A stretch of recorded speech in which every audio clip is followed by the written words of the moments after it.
Hi, this is Jay Billis of ESPN, and you're listening to the ML Sports Platter.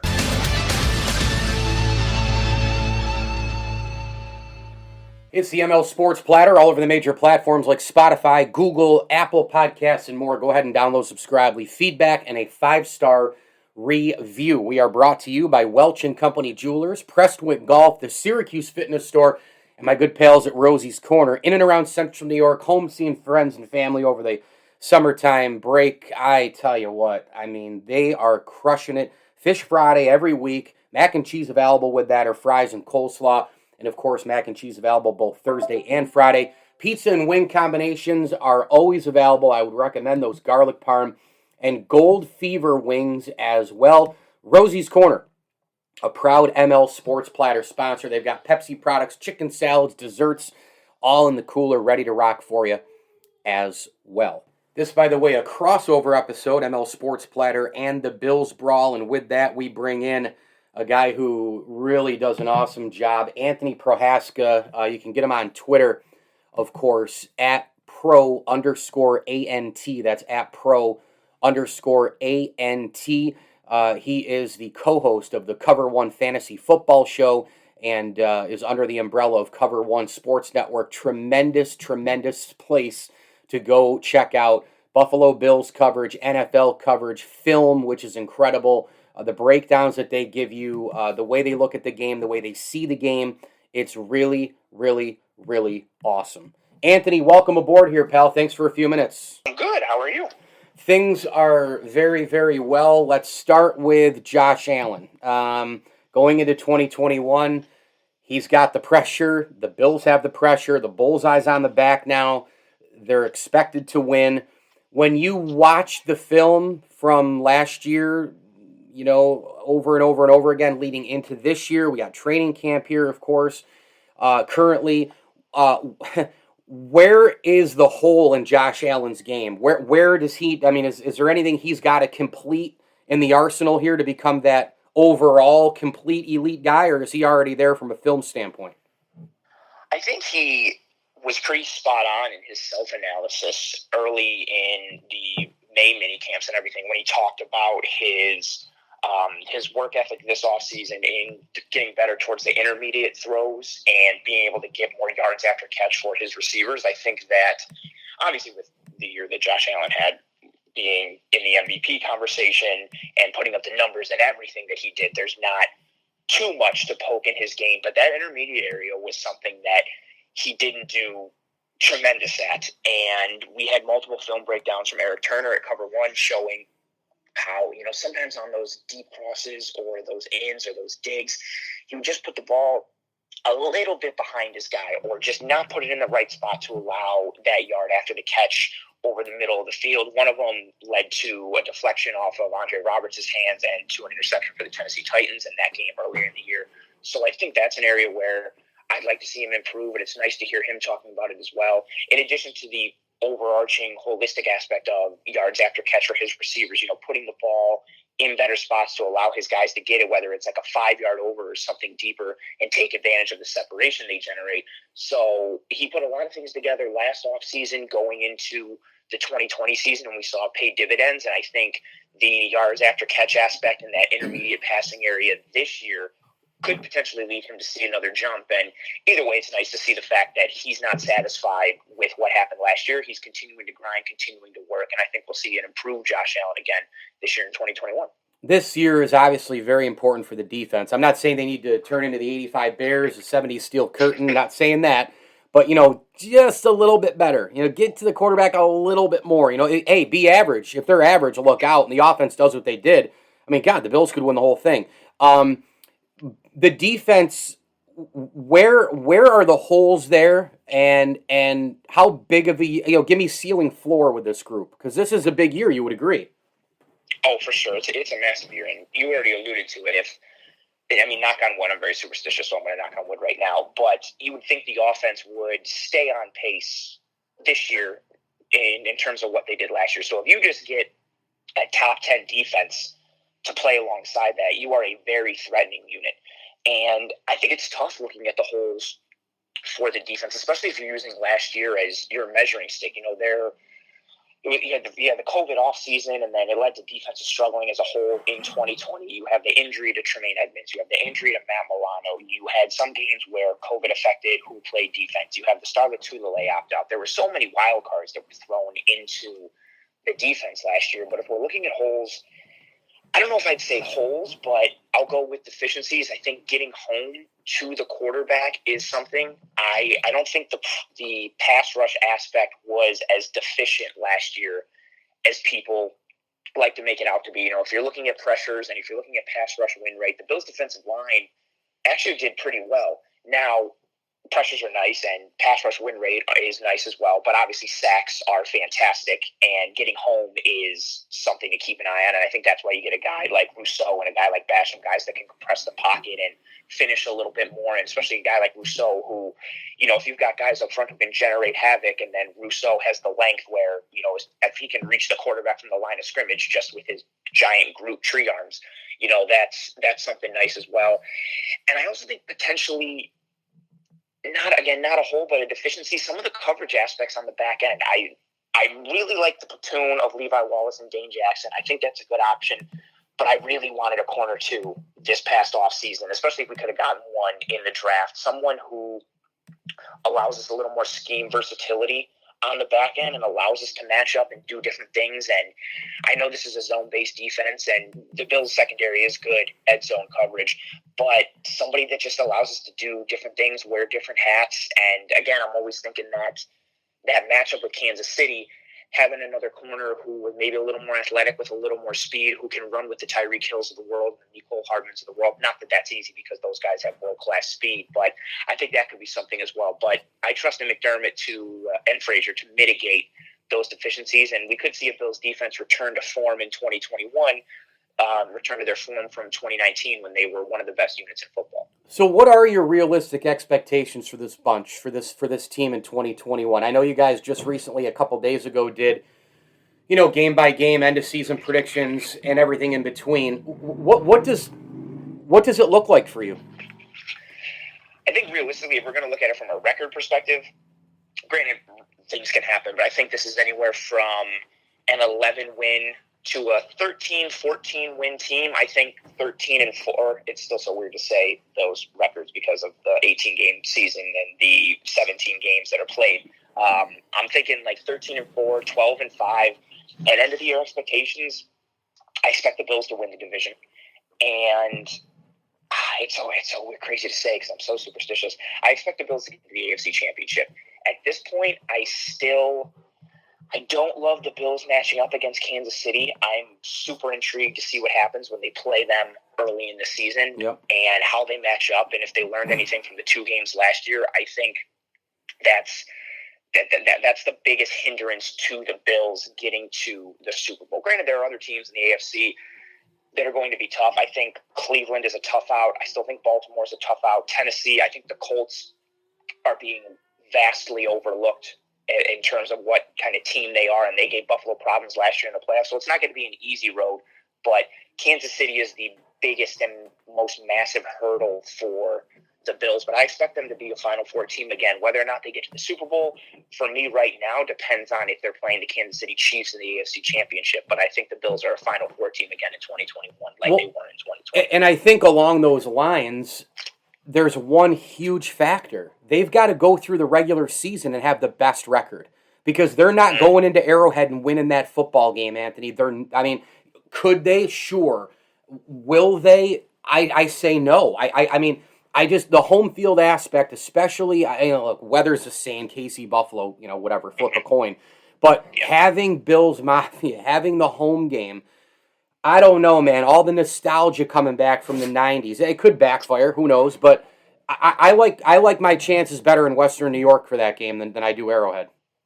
Oh, for sure. I would take a home game over a road game every single day of the week, regardless of the sport, regardless of its regular season, postseason, anything. Yeah, I would take that home game. And that's a really good point. I really like what the Chargers did this past offseason, and the development of Justin Herbert should hopefully continue. And it's cool to see just in a vacuum for them, but I really like it for the fact that Kansas City has another team in the division that may be able to take a win or two away from them. We saw the Chargers play them tough last year, especially in Herbert's first game.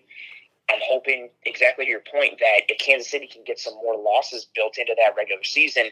The Bills were so close to the number 1 seed last year, and they ended up getting the 2. If they could get the 1, and we know that the road to the Super Bowl in the AFC goes through Buffalo, that is a massive, massive, massive thing. And yeah, I would, whatever the odds are for the Bills beating the Chiefs, they go up drastically if that playoff game is in Buffalo versus it being in Kansas City.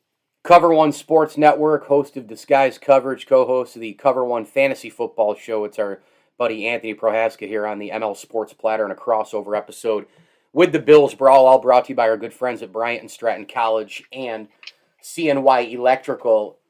You know your fantasy. I know you love it. My friends basically ear dragged me into a league last year. I don't love it. I think it for me, it takes away from watching the game the way I want to watch it, covering the game the way I want to cover it. It is fun. You talk smack with your buddies. It's a competition. There's different little things that I learned that, I haven't done this in 20 years. It's kind of fun. Last time I did it, I didn't have a cell phone, a smartphone, right? I had a track phone. That's how old I am now. But fantasy football in relation to the Bills, best fantasy players to take, and why don't you follow that up with what, kind of your perfect fantasy roster might look like this coming season, Anthony? Ooh, good question. This is a fun season to be a Bills fan and play fantasy football because the Bills are fantasy relevant. Throw, yeah. It's so exciting from a fantasy perspective, and you've got guys that, I've been playing fantasy football for, 14, 15 years minimum. I might even be more than that. And I've never really taken Bills players. And I've been in leagues, obviously, with a lot of Bills fans. And you always see somebody taking a Bills player earlier than you should. But it's because, I'm a fan. And it really never pans out. This year, it can. I mean, Josh Allen is easily a top 5 quarterback in fantasy. Realistically, like a top 3, especially in Dynasty. Stephon Diggs led the league in receptions and yards last year, so he's arguably the best fantasy receiver out there. And then you've got some little pieces. Cole Beasley did really well last year. Gabe Davis is an interesting piece in dynasty drafts, but I think if you are looking at guys who are really going to be core pieces of your fantasy football team, Josh Allen and Stephon Diggs, I mean, it doesn't get much easier than just to say that. Quarterbacks are are the highest scoring players in fantasy. So Josh Allen's going to serve you pretty well. And then Stephon Diggs, especially if you're playing in a half point PPR or a full PPR, he's going to get you a lot of points. And, I played the guy in the championship last year who had Stephon Diggs. And with every score against the Patriots, my odds of winning the championship went down more and more. So I know firsthand how great he can be. And in terms of my ideal roster, I usually wait. Especially if it's a redraft league, I wait on going quarterback. I am not one of the guys who takes Patrick Mahomes or Josh Allen or Lamar Jackson. I usually wait till round 6, 7, 8 at the earliest. I really like to build my team with running backs and wide receivers early. I like to get an elite running back in the first 2 rounds, get an RB1, set your team up. But I don't think you can ever have too many running backs and wide receivers. And I usually build my team out from there, then grab a quarterback. Yeah, round 6, 7, 8 at the earliest if someone slips and falls. If you're not getting one of the elite tight ends, so Kelsey, Waller, or Kittle, I'm waiting on tight end until later in the draft, and then you fill everything out from there. Yeah, so in the early going, it's, Diggs, Adams, Tyreek Hill, Kelsey, Derrick Henry, maybe a Dalvin Cook, and then from there it kind of goes. I had Diggs last year on my roster, and He bailed my roster out a couple times. I'm not going to lie. I finished 5th in my league, which wasn't great. And if you're a sports media guy, by the way, and you play fantasy football, it's a no-win situation. If you win, your buddies are like, yeah, I mean, I talk sports, I know sports, but it's your job, man. You should win. And if you lose, there's more shit talk than ever before. It's a no-win. Yeah. Because if you win, it's like, well, you should win. And then if you lose, it's just like, well, dude, don't you do this for a living? Right? Yeah. My boy does this for a living, and he got beat. Yeah, it's not great. And what's crazy about that argument by buddies, and again, some of it's fun, the other part's annoying, but they some of them don't understand is playing fantasy sports, filling out a March Madness bracket. It's totally different than breaking down an X's and O's deal for a game. It's totally different than previewing Bills Patriots and looking at matchups and seeing what happened the week before. There are some similarities. You can link them here and there. But in terms of actually playing, it's different, I think. I mean, that's why I was saying part of the reason I don't like it is just because it pulls away from covering the game the way I want to. But would you say that it's different, right? Oh, you are spot on with that. One of my biggest pet peeves for fantasy football are the guys who, well, it's like, oh, well, do I know football? I don't know. I mean, I've won like 3 fantasy championships, so obviously. And I'm like, that has nothing to do with anything. Like, that doesn't mean you know football because you've won fantasy. And I actually think, I consider myself pretty knowledgeable in the game of football. When I first started playing fantasy, and even through my tenure, the first half of my fantasy football career, I didn't do very good. And I was using real football strategy and thoughts and things that I was seeing, and I was using that and applying it to fantasy football, thinking like, oh, well, like, this guy is such a great route runner and he fits so perfect with this. He's going to do well in fantasy. And things like that never served me well. Fantasy football and real football are two vastly different things. You can have a guy who is a stud in fantasy football and does really well, and you can recognize that he might not have great real world or tremendous, real football value. I think Jalen Hurts is a very good example of that. I think Jalen Hurts is going to be very fantasy relevant this year because of the offense and the stats that he's able to put up. But when I sit here and say the Eagles are going to be a really good team, no. Do I think Jalen Hurts is a tremendous thrower of the football?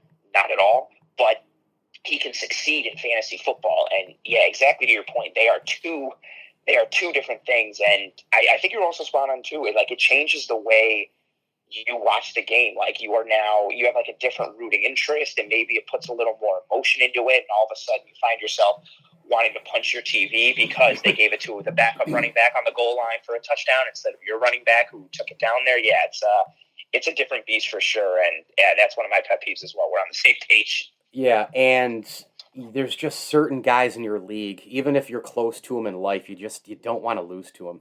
No. There's just certain, you're like, oh gosh, he's going to talk 3 times as much as anybody else. Yes, you've got that guy the guy who's going to bring it up every time for like a year. Yes. Don't remember when I beat you for the fantasy championship. Don't remember when I did better than you. And then it's like, oh my god, dude, it's been like 7 years. Yeah. Right. Yeah. Couple more for you. Are you worried about the current COVID vaccination differences amongst Bills players? Cole Beasley, Jerry Hughes go at it on Twitter. I'm hoping it doesn't divide the locker room. It seems like they're.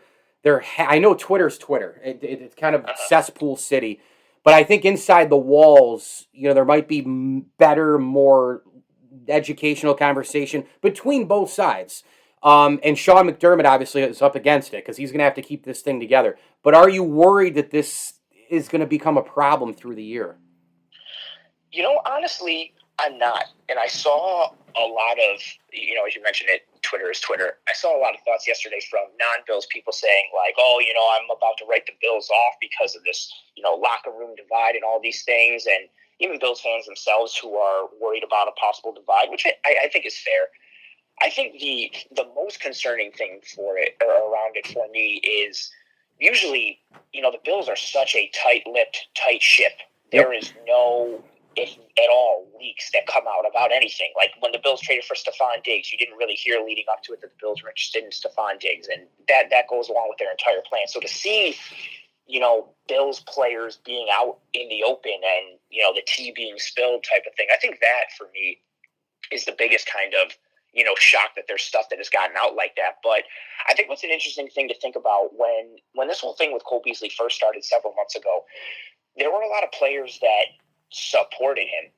Mm-hmm. And then now, even with the players that are, speaking, I guess, kind of against him, maybe if you want to use that Jerry Hughes example, it still seems very respectful. Now, part of it you could say is, well, because Jerry Hughes is a leader and he's a very classy guy, and so out in the public he wouldn't do that. But I think I wish I could have remembered the person who said it. Somebody posted on Twitter yesterday that the culture that Sean McDermott has built is a culture of guys who grind and guys who are fighters. And this is some of that like spilling out there. You've got guys that are very strong-willed and who are strong with their convictions, and they believe what they believe, and they go to bat for those beliefs, and they go to bat for those convictions. And I don't think that's necessarily a bad thing. And I trust in Sean McDermott to be able to keep things together. And also, last offseason, COVID was nuts. And during the regular season, COVID was nuts. And the team found a way to stick together and have one of the greatest seasons in Buffalo Bills history. I trust that they'll be able to, kind of galvanize things and still be all right. I think a lot of this is being overblown. I think it's unfortunate that it spilled out into the public, but and I would prefer not to have it. Like, I definitely don't think it's nothing, but I don't think it's as big of a deal as, people are blowing it out to be. And the people who are like, cut Cole Beasley now so that way the locker room doesn't, become toxic. I think that's too dramatic. I think everything will be okay. The big difference, obviously, is the fact that this year we go into the season with a vaccination. We go into the season that we were looking at coming out of it, but we have the vaccine. So, it's easy to say, well, man, it would have been nice to have had the, if the roster, positive case roster have to forfeit games. I remember some Bills fans were calling for the Titans and the Chiefs, that whole thing, like when that fiasco happened. That was also when the Bills looked the worst last season. But it was, Tennessee, I mean, they broke this, they didn't do that. The protocol, they should forfeit, blah, blah, blah. But now it's a different conversation because whether you agree with getting the vaccination or not, the conversation now is about the vaccination. It's about non-vaccinated rosters. If they do completely just spill out and test positive, they're going to have to forfeit games. You couldn't do that last year because we didn't have a vaccination. It wasn't even an option for people. So I think what is this year's case is the vaccination is a huge deal, number one. But number two, I'm not saying from a Cole Beasley standpoint, I'm not saying that everybody can't have their own thought. I probably wouldn't get, it either if it were up to me. But it's not up to me. Nothing's up to me anymore. What I'm getting at though is Cole Beasley is in this spot. We get it. We understand he's very vocal about it. He doesn't want to get it. He's anti-vaccine, blah, blah, blah. Okay.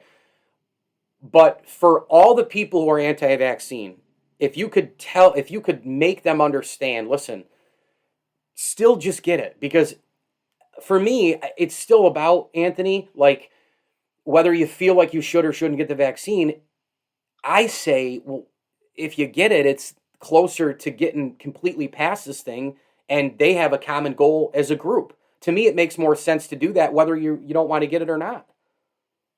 Yeah, I think that's fair. And especially when you're looking at it from a bigger aspect of, because it's also tough. Like, I respect and recognize someone's individual choice to not, like, I don't want to do this thing. But you put in the perspective of what you choose, to get this vaccine or not, it has a larger scale impact. And I'm not talking from the entertainment standpoint of, like, fans want their team to all play together and be healthy and so on and so forth. But, the chance of potentially mitigating the spread of COVID and not only protecting yourself, but protecting your team and mitigating outbreaks and all those things. It's a big decision and it's a big thing. And in a perfect world, I think people all see the vaccine and get the vaccine and we're okay because we recognize the safety aspects of it. But I think even within it, I know it was tweeted out yesterday, I believe the NFL chief medical officer said at least 80% of the players or it says 80% of the players have taken at least one COVID-19 shot. Yeah. So I think if you have that combined with, the unvaccinated players still having to test daily and then having the other protocols in place for that, I think the potential, again, knock on wood, of having an outbreak is limited. I think that's part of it too, with the amount of players that have gotten at least one dose, let alone the players that have gotten two, combined with the protocols, I think we have some structure in place to mitigate an outbreak. So that lessens the blow a little bit. But in a perfect world, everybody gets vaccinated and everybody's good to go. But, unfortunately, some players, are going to hold true to their beliefs and their values. And, we see these guys in professional sports as larger than life. And at the end of the day, for a lot of these guys, being in the NFL or playing professional sports is just a job to them. And I think that's part of it too. You don't put the shoe on the other foot. If you worked a job and you came into work one day and your boss was like, hey, you have to get this thing. Like, not everybody's going to subscribe to that. And I think people need to think of that a little more as this decision weighs tough. But yeah, I wish everybody was just vaccinated and everybody was healthy and then the Bills win the Super Bowl. Yeah. Well, look, in closing, why don't you give my listeners kind of an idea, the Cover One history, your media background and career, how you got hooked up with these guys. Just give the Cover One timeline here. Sure. So Cover One, I respected them for a long time. I started doing a podcast 3 or 4 years ago with a buddy of mine, and we were focused on anything and everything. We cast a wide net. We would talk about sports. We talk about wrestling. We talk about movies, TV, food, anything and everything under the sun. And then my buddy had to step away, and I was riding solo. And casting that wide net just wasn't something I was enjoying as much without having my buddy. And I didn't really want to do a solo podcast. I only wanted to do it because, it was something my buddy and I started. But we had built a little bit of a following. So, I thought continue to grind and go at it. But, what could I do to make it more enjoyable for myself?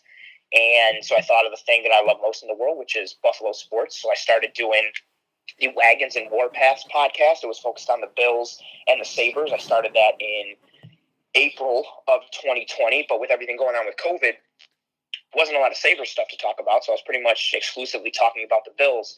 And Cover One came calling last September and reached out regarding, joining the team, and I couldn't have been more over the moon. They are a group that, there's a lot of content creation when it comes to things for the Bills, but what I love so much about Cover One and what I was so excited about to be included in that team for was the level of analysis, the level of breakdown, the amount of knowledge that comes from the team, the things that you hear. There's no hot takes. There's no, let's put this out just for clickbait or let's put this out there just for attention. There are legitimate pieces of analysis and legitimate breakdowns that are put out for everything that Cover One does. So I think we're the best in the business when it comes down to NFL content creation and analysis in general, but especially with everything for the Buffalo Bills with how close we are to that. And yeah, so I've been riding strong with Cover One. It'll be a year in September, and I still couldn't be happier, and I still pinch myself every day that I'm able to be a part of the team. Yeah, you guys do fantastic work. Cover1.net, Cover One Sports Network. Anthony Prohaska, of course, the co-host of the Cover One Fantasy Football Show, host of Disguise Coverage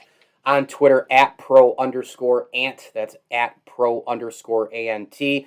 Anthony, this was incredible. Keep up the amazing work. Hopefully I'll run into you in Western New York in due time, man. Be well. Okay. Thanks for having me. You too. The ML Sports Platter is brought to you by our great friends over at the Al and Angus Pub, home of the best darn Angus burger in town. They also have wraps and salads.